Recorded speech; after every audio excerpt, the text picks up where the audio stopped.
Элестетиңиз, сиз 100 сомго алма алдыңыз.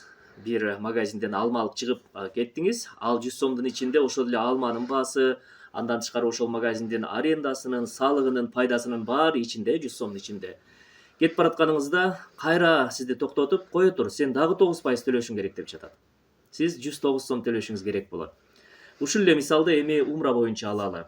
Айталы бир кишиге умранын чыгымы 100 000 сом боло турган болсо, муфтият айтып жатат, бизге 9% төлөгүлө деп.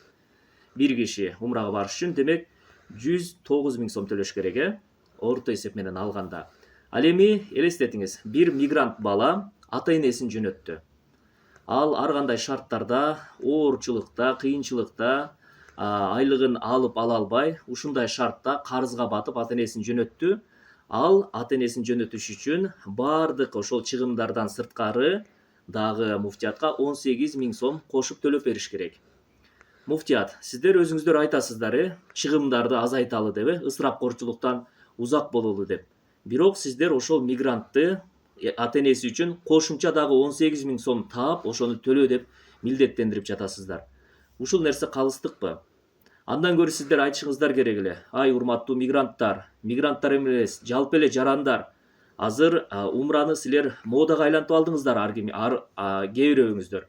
Тойдо кандай жарышсак, ошол эле үй салууда, машина алууда же кандайдыр бир дагы чыгымдарда жарышсак, умраны дагы жарышка айлантып алдыңыздар. Ой, токтотолу. Андан көрө эгер шартың жокпу, эгер карызың барбы, балдарың ачка отурабы, үйүң жокпу балким кийимдери толук эмес.